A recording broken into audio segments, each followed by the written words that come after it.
का करतड़ू हो तनी लियाओ बेगवा। अरे हाथा ना देरी करबू का करतड़ हो। देखो तारा साथ जाए लायक नहीं के कहीं बाहर भीतर का है का है। अबे के तारा काम ताकतनी दुआर पे ले घबरा मत मेहरारू चगो वाला बन जा हमन के तनी मैं लेट कुरेट होखबे करी। मेहरानू वाला बड़ा तो बिलिये में रहबो कि चलब तेजी में गाड़ी वाड़ी छूट जाई दिक्कत हो जी फेन आए के पड़ जी घरे। अरे मर्द हम बिली में नहीं खी कबे लोग करा के चिल्ला तनी कि झोरा झकड़ लेके आओ मैं सामान सरिया ले बनी उ खाली लेके आई और तुरंत हम निकल जाई। नाश्ता वास्ता बनवइला हो ना एकदम बेग में मेहरारू हमर नाश्ता वास्ता बना के पैक कर देली बिया। चलो ठीक ट्रेन में एकदम जाए के खाते एकदम टाइम पास हो जाई। हां निकल जी। हाँ ठीक है चलो ना तू चलो हम आवत नहीं। चलो भेंट क के जल्दी आओ। हाँ एकदम तुरंत आवत 2 मिनट में आवत चलो तुरंत आओ। का करतड़ू हो जना तन कि ट्रेन छोड़वा दी हमार मेहरारू। ए पूजा का जी तारा के जना तो बिहान कर देबू का लिया है बेग एगो। का चिल्लातानी ली कुल चीज में रख देल बनी। मैं चीज रख देल बड़ू ना। हाँ टिफिन तो लगाइए दिले बड़ू। देखो हम जा तनी बाहर कमाए ठीक ना। अच्छा ये बताएं गोल जरूरी बा रहू। एकदम गोल जरूरी बा ना जइबो त कहाँ से पैसा कौड़ी कमैबो। देखी अगर कोई के काम करे के मन रही ना सोच ली कि हमरा काम करे को तो गाँव में 2-4 रुपया कमा ले। गाँव में काम बा गाँव में गाँव में रही पैसा का पैसों कमा ले। बे तो टाइम से पैसा ना मिलेला गाँव में हो काम करत ना रही जा पहले काम करबो 10 दिन तो पैसा मिली 1 महीना के बाद आ बाहर में बाकी 30 दिन काम कइलो आ 31वां दिन पैसा तारा के एकदम पेमेंट मिल गेल हाथों हाथ। जब देखा तब बाहर के बाद बतियाई ना रहुआ। ये बताई ई ना आपका मन करला कि हम मेहरारू के साथे रही घरे तुम्हारे। देखो मेहरारू के साथे आदमी रहिहन ना तो पैसा ना कमा पाइहन ठीक ना। आ सुनो हम तो जाते बनी बाहरा लेकिन हमारा भैया के ना बढ़िया से ख्याल रखी ह टाइम से भोजन बना बना के उनकरा के खियई ह ठीक ना। कौनो चीज के दिक्कत परेशानी मत होके दी ह। एगो काम करी ना का उनहु के लिए ले जाई जौने 2-4 रुपया का काम करी हम आखिर घरवा बैठल बैठल खटिए ना तोरी हाँ आ मान ली खइबे करी हम। या तोरा के जय रे मैंने तारा के भारी भइल बनन। भारी हम नहीं। कहीं घूमे जाता नहीं के लिए के जाई में दिन भर में घुमा फिरा के लिए के चली आई हम साल भर 6 महीना खातिर तनी बाहरा उनको के साल भर 6 महीना खातिर लिए के जाई बाहरा तो ले जाई छोटा मोटा काम धरा देव कर करत रही हां। उनका से काम होई लौके के हइए नहीं दिन भर टवत रह जाई। हां अब देखो लेट होता ठीक ना आई रहन हऊ अंकुश लगन खिसियाए जाए के ज्यादा नहीं लेकिन कोनो सोबत पर लाइन मत मारे एकदम तू टेंशन मत ल जेकर हाथाना सुंदर मेहरारू बिया उ दूसरा दिन लाइन काहे खाती मारी। इहे कुल ना मर्दन का ढंगवा बेकार लागेला समझ नहीं अपन मेहरारू कतनो सुघर है लेकिन एनी उनी मर्द मुंह मर पे करेला। गजब हालबा हम एमा उमा के ना हनी पागल। देखो हम फोन क के ना तारा से ना जौची जगह करम तौची बतलाइम ठीक बा। अब जाए जा कहत नहीं कुछ और ही हो जुकिया कहब कुछ ना ना कब टाइम में नहीं खे मिल। अरे हम फोन करम हो तू टेंशन मत ल यही तरह करबू ना तो इहो ट्रेनिया छूट जाई हमारा घर ही में रहे के पड़ी। तो उनका केना लिया जाई भैया के हाँ। है उनका से काम होई लौके के हइए ना का काम करियन हो। अरे जवने छोटा मोटा काम मिली घरे बैठे बैठे का करी जीरो तन को बुझाता हतना आदमी खाए वाला एगो आदमी कमाए वाला। अब जाए द ओइसन भगवान उनकरा संग अनहोनी कइले बन तब न उनकर उ दिन बा हमारा नि वो ठीक ठाक रहतन तो ओहो कमैतन लेकिन का करबू भगवान उनको रखिए छीन लेले बड़न इस न दिक्कत परेशानी बा। आ घर में ओइसन कोई आदमी रहेलन न तो देख के जरे के ना चाही दिमाग चाटे खातिर तू हाला गुला करल बढ़िया से ख्याल रखियो उनका ठीक ना। हम जात पहुंच के ठीक ठीक फोन करम।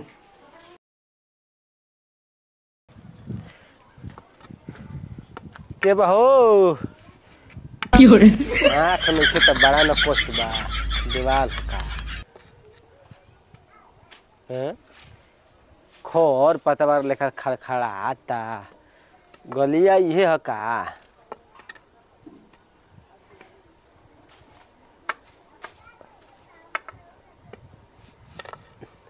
करब हो सारा एकरा से तो बढ़िया मर जीती तो सही रहा जियारा में का लाभ बाटे लौके के होइए नहीं खे जब टोए टाई के चारों ओर घूमे फिरे के बा हैं दूसरा के भरोसे क दिन हम जिंदगी बिताई बा चलब फिरब हो हैं ये साला कहीं के खाँचो पाक हो गई बा का हो हे सैदवा जनाता सुखल बा का करब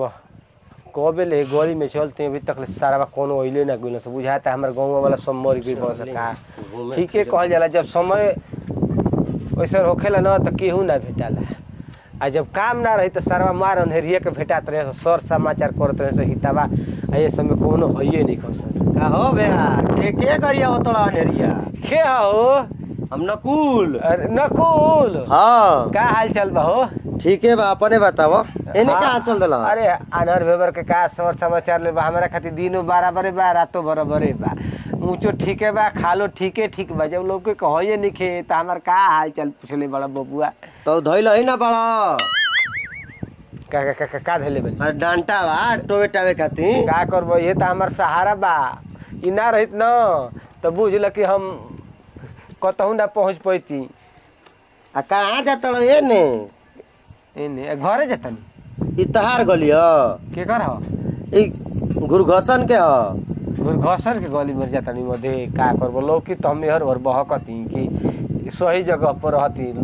ना लौकला के कारण हम हर हर भटकत रहतनी एगो काम करे ना तनी तन हमरा के घर में पहुंचवा दे जब नई खेल लौकत तो ये तना घूमत आ लौकित तो तू एको मिनट चैन से घर में रहत बचवा लौकित ना तो पूछबे मत कर हम बहुत कुछ करती लेकिन आँख नहीं खे तो ई हाल बा हमार ठीक कहलन भगवान तारा आँख ना देहलन तो चल घरे कुछ कहत रे का रे ना हम के तारा के का कहम चल लिया चल चल ओने कहाँ जीबो किहर जाए के बा हेने जाए के बा हाँ तो तू ही ना जानबे तोरे ना लौकता हमारा लौकत तबे ना तारा के धक लिया जाता ई बता तोर बियाह हो गेल बा अबे कहाँ कहिए बियाहवा होई अब बाबू अगु आई रहल सब देख का भइल का ना हम थोड़ी जानत तनी देखू अपन तिलका के मिठाई हमरा के जरूर खियाई तू टेंशन मत लो आनर भेभर के खियाई तबे ना हमार मेहरारू के पुन मिली आ लइका फइका बढ़िया होया सोच सोच हाँ तोरो के मिली या तोर मैयो के पुन मिली तोर बबुओ के मिली सब के पुन मिली अब चल खून खानदान के मत दब खाला हमारा के आशीर्वाद द अरे खूने खानदान के चलते धरती पाइल बड़ा ना त ना आई तो हाँ चल मर दे तोहरो चैन से घरे बैठ नहीं खे जात हमारो मेहरारू रही तो हमारा बारे में सोची तो हमारा ख्याल करी तो हमरा के पूछी लेकिन का करबो यानहर से किए बियाह करी क्यों केहू बियाह अच्छा ये बताओ बोलो तू बियाह काहे ना कइला हो ए सारा कहीं का कैसे बियाह कली बरियाई बियाह कली केहू करी तब न करब केहर बड़ू हो अरे मर्दे नहीं के सुना तारा कबे के आके बैठल हो दलानी में के हजी के चिल्लातावे के चिल्लात हवे हो हई अच्छा अबे रहुआ आधा घंटा हो गइल इनके कहले बताओ पानी वानी ना पियलन भर घाम होने घूमत रहलन अब कोई काम धंधा क के आवेला तब ना कोई के कोई पानी देला अब घूम फिर के आई तब नौकर छकर लागल रही अच्छा ये बताओ तारले एगो मरद दी सम्राट नहीं खन आ केतना मेहरारू भाई सब के चर गो मरद संभार लेते सब तो जौन संभारत हई सो आतना मोह दया आवत त रउआ अपना घर लिए के जाई हम इनकर धन दौलत लेब कि हम अपना घरे लिए के जाई मारे धन दौलत का आदमी जे के गोड़ के रखल बा धन दौलत जबे तबे जे उठाता धन दौलत तब तो सोचत ना बड़ू कि मर जास के मोय धन दौलत हमारे हो जाओ ए देखी अब हमरा मुंह से अनाप शनाप सुन लेबे से बढ़िया कि कुछ ना बोली समझनी मर दे हम तो जानत रही कि खूब इनके सेवा सत्कार होत होई आ गोड़ मिसात होई इनका के तो कोनो इज्जते नहीं के घर में ऐसन कर में कइले बा न कि इनका के सेवा पानी होइए गोड़ दबाई कोई दिन भर घूमे के बा काम धंधा होइए नहीं खे कोनो हमारे मरद दिन रात एक कइले रहते घामे बतासे में कैसे 2 रुपया कमा के लेके आवत उहे न जानता अरे तो आदमी तो बैठल बैठल खातिर कमातन कि अपने लोग लइका खातिर का कमातन है त माने कि ना खाना का घास भूसा खाना अनजाना खाना तो बकरी के मुँह का लगल बड़ा लड़की के मुँह लगता तो कुछ समझो में आई ए देखी ज्यादा एडवांस ना बोली समझनी अब एकर मतलब ई ना भेल कि ना बोलला का लोग फायदा उठावत जौन मुंह में आई तो ने बक देई सांप के कान लेके पैदा हो ठीके कहत रहो तार दुख हमारा से देखल नहीं के जा नइखे देखल जाता ले जाई पूरी सब्जी बना के खूब किस्म किस्म का खियाई। एकर चेहरा कैसन बा काली कुलुटी लेखा एकदम गोर बिया हम तो सपनों में ऐसा मेहरारू ना देखले रही। तो देख लो गोराई के खूबी। अरे जे कहता ना तो बोखरी मुहा पे ये मन करता ना कि कुछ ले आके पटक दे। ए तन के हमरा के आराम कर दो केहर बा जगह आराम करेला है क्या बा केहर कहाँ है जा घूमे गइल रही त कोई सुते के जगह ना देलस। ए भगवान हो अरे के सुते के दिया अपन घर तो सुते के मिलते नहीं के तो दूसरा के घरे कहाँ सुती है। अब बैठ और बताई राउर कहिए बियाह होता। अरे बियाह होई न। अच्छा ये बताओ भौजी भैया नहीं खन तो अकेले कैसे रहत रहू। अब का कहिए बबुआ जी मन मार के रहबे करी ना अच्छा लागेला घर में 24 घंटा उन्हीं का याद आवल करेला। पलंगवा काटे दौड़त हुई ना हूँ। अब का बताई कुल तो जानते बनी रहुआ। तारा से हम बतियावत है न भौजी तो दिन के कोनो ठेकाने नहीं गई को बज गई कम ना बज गई। का कहत निजी रहुआ खूब मजाक करी ना ना। रोज आके तारा के बैठती न तो समय बीत जाई त आ बुझैबो ना करी। तो हम मना कर ले बनी रहुआ के जब मन करे तब हमरा घरे आई जाई घूमे फिरी जा ठीक बा ना। तो ठीक है बा देखो का लइसे भूलै न तो इनके काट लिया के हम आए ठीक बा। ठीक है बा लेकिन एगो बात कह दे तनी रहुआ से हम आई का हो कहीं को है मैं हिचके फिचके कौन बात बा। रहुआ बड़ी हमरा अच्छा लागे। अरे मर्द भौजी तू तो हमार दिल के बात छीन ले हलू। अब का बताई हम। आप हमरा ले बतियाए। अरे मैं बतियावे के तो हम तारा के देखते हम सोचनी कि तार ले हम कही बा कि तू ही कह देले हऊ। अब रोज हम देखत रही ना खिड़की में झाँकत रही जब आप रास्ता में आब जाए ना तो झाँकत रहब। डेरात कहनी हरवा से कहीं आप का सोचब का ना राय के सोचब। का बा हम तो जानत न हिनके चलते ना आवत रही तार घरे न कि कहीं आई न कोमल तो कहीं कि उनका के लौकेला वैसे बतिया बतानी रहुआ। लौकेला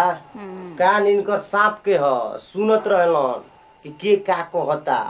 देखी आज की बात से हम रहुआ के अपन मर्द समझता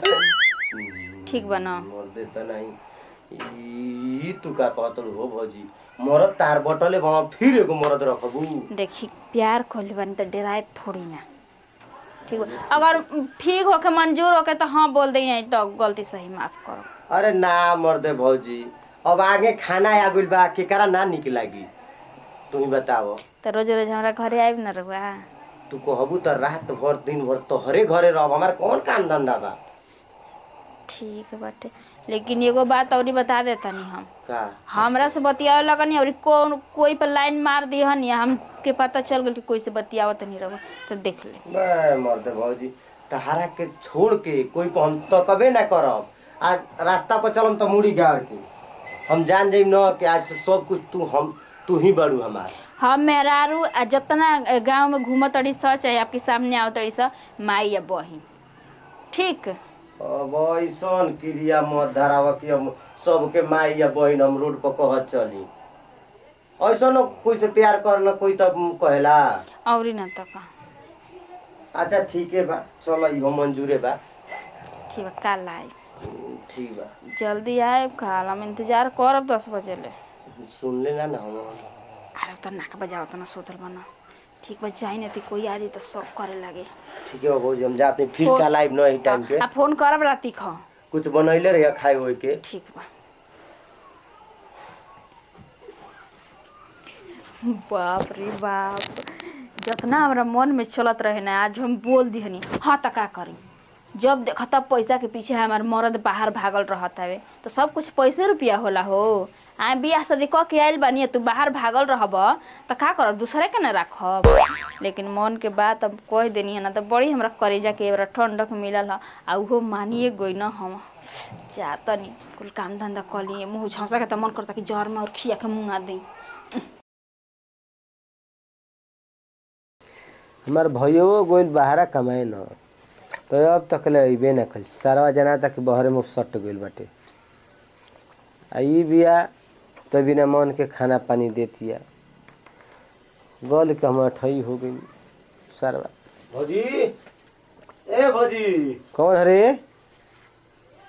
नकुल सार कहीं का भौजिया के चिन्हत रह जब भैया बैठल बड़ तो एको बार पूछत नहीं ख कहनी कि का कपारे हाथ धो के बैठल बड़ा जाना था कि तोहरे पर मैं विपद पड़ गइल बा। हाँ तो पढ़ले न बा विपत हमारा लेखा तू रहत तब तोरा समझ में आई अच्छा ये बताओ कह रे भौजी घर में भाई जा देखो कोनो बात नहीं ना रे ना हो मरचा लेके आई रहनी कुछ चक्कर वक्कर नहीं ना चलत बे तू होई सब के बीमारी में जिया सार कहीं के तू परीक गइल बड़ा देखत तनी कई दिन से घर घुसिया कइले रहत तड़ अच्छा ये बताओ कह रे तू आन्हर बाड़ो हाँ तार ले साग सब्जी आई ना ना ई तो बात आउ ठीक घर में है के कनिया बाड़ी हम्म तो उ साग सब्जी लिया जी हाँ ना तू मजे के बात कहत रे जाए दे बुरा मत मनी है अब शाम की जी भलाम हो गेल कहा गेल अब ऐसा गलती ना हो ठीक बा जाई ना हाँ जा हम तारा के बांध कर थोड़े रखले बनी ना है तनी दे दिन सब्जी ले ले बनी ए जा हो सार कहीं का अरे हाँ मर्द मरीचा वाले के आई रहनी बड़ा सूती खाना खा लेनी ना आ गइलू हाँ सूत रही ई सब्जी लेके आइल बा हो हाँ हाँ लेकिन एको दिन हमके हरियर हरियर सब्जी भेटात नहीं खे देखत तनी कि नीमके मरिचा रोज भेटाता आ कहत रहो कि सब्जिए आवता इनको सब के बीमारी हो गइल बा का बताई ठीक है बा आराम करो तो अरे हम आराम करब आ चाहे बैठब तहार कौन भार पड़ता हाँ तो कुछ भी कह बाहर में ठीक तो लगते बा लेकिन बड़ा बेकार वो काम बा हो सारा बा 10-10 घंटा काम करवाव तड़स आ रूम पर जाए में आ खाए नहाए में 9-10 बज जाता सुतले नहीं खी होत का जीव बाहर भीतर जही जोग नहीं खी मैं से बढ़िया बा घरे रह 10 रुपया कम कमा अपना परिवार में रह ई काम बढ़िया बा के जाई बाहर भीतर छोड़ अब सोच ले बानी कि अब बाहर भीतर न जाइम ना घर ही में रहम आ अपना परिवार में रहम चलो ना वो घरवा में चले के काहे क्या कहीं बैठ के बतियावल जी चलो सुनबो कर हम तो कहियो ना कि देखो का बतियावत हो हाँ सर लिया जा तोहरे न राज बिहार बटे अब ऐसा मजा थोड़े भेटाई क्या करबो हो छोड़ हम का कर सकिन भैया